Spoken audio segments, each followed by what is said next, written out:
think the biggest difference between public sector lead generation and private sector lead generation really starts with the public sector budget and procurement process.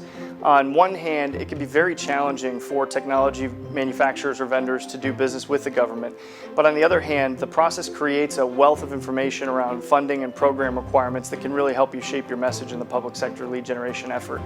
I think the second thing that we see that's very different in public sector is the increasing amount of peer-to-peer recommendation that our government customers are leveraging today, in the sense that in most of the calls that we're making, if the government customer hasn't already made up its mind on the technology that it's going to investigate for its particular requirement, they typically have a good sense of what that industry looks like. So it's very critical that your message is really on point. The third difference that I think that we see that's pretty glaring is if you use the sales nomenclature around gatekeepers, the secretaries or the assistants for the decision makers or influencers, and a private sector lead generation effort, typically those are your biggest hurdles to getting through to get to the influencer or the decision maker.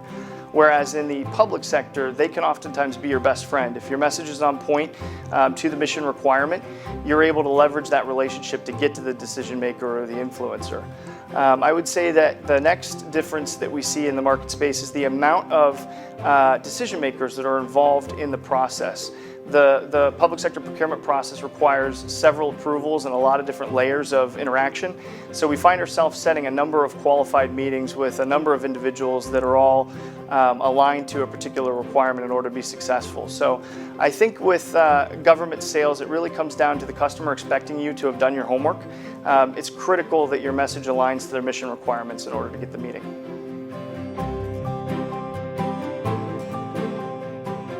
It absolutely starts with a formal training curriculum or a training program that's in place to make sure that you're executing consistently and delivering results. So it's everything from scripting messaging and voicemails and follow-up emails to make sure that you're maximizing the impact of your message and you're getting folks to return communication back, to how to identify targets and make sure that you're leveraging your resource effectively. We also include role-playing exercises so that folks can role-play scenarios in a less threatening environment before they actually get onto the phone. And then the final piece of training I think that we emphasize is how to efficiently yet effectively leverage your time spent researching and preparing for the calls versus actually executing the campaign itself. At immixGroup, we've continued to evolve our intelligent conversations curriculum as part of Immix University. We're really focused on ramping our new hires to meet their standards of performance now in the first 30 days, whereas just a few years ago it was taking 60 to 90 days to get to that standards of performance to be able to consistently deliver and execute.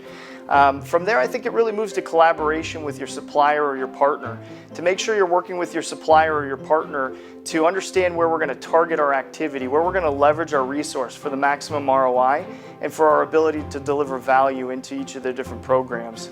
We really hold our supplier or our partners accountable in their commitment to executing lead generation with immixGroup here.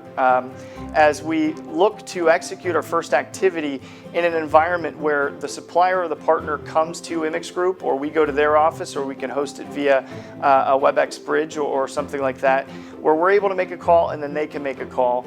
We found that this really accelerates the ramping of our resource. It helps us to absolutely overcome objections in real time as we're learning from our supplier or our partner's experience in this space. It helps us to align our messaging to make sure that the message we bring to market is consistent with the way that they position their technology. And I think most importantly, it rapidly builds trust with the supplier or the partner. So in other words, I think some of the key tenets that are important to the program is to make sure you know your customer, align your messaging to their mission, be crisp in the delivery of that message, and absolutely be persistent. True selling and true lead generation really doesn't start until you hear no.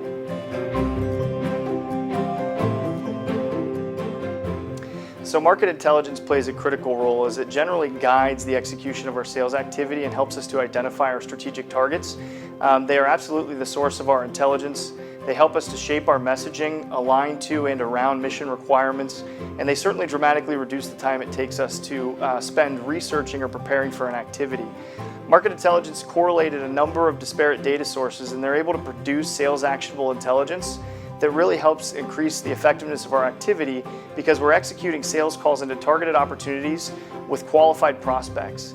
So in other words, instead of calling a list of 100 contacts when there may be 5 or 6 individuals within a program or a mission aligned to that particular technology, we're able to call into smaller, more targeted lists of 50 or 75 contacts against validated contact information that market intelligence has maintained current and relevant to get to the key influencers and decision makers aligned to a specific technology or aligned to a specific mission requirement.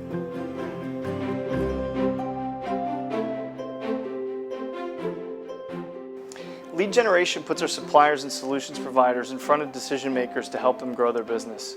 The goal of the programs isn't just a qualified meeting, but it's to provide value to the supplier and partner community in qualified meetings that generate qualified opportunities that build pipeline. At immixGroup, we seek to be viewed as an extension of our supplier and partner sales organizations. We use a green, yellow, red, third-party validated meeting scoring system where a supplier or a partner completes a survey monkey after a meeting has taken place, and it scores internally in our systems as green, yellow, or red. These scores then tie into a component of our lead generation resources compensation plans. And we're also seeing a more effective use of our lead generation activity and our ability to deliver results and value to the client. So we're seeing about a 4% meeting to call ratio when we leverage our market intelligence capability to identify those target lists, as opposed to what we see across the industry standard at about 0.1% meeting to call ratio into other lists or resources. And we too see that similarly when we leverage random lists in support of our activity. So in other words, what we're seeing in value to the supplier and the partner in lead generation here is for every 100 calls that we make, we set about 4 meetings, and those meetings are with influencers or key decision makers within qualified prospects that we know have budget and that we know the requirements align to that supplier or partner solution for which we're calling on behalf of.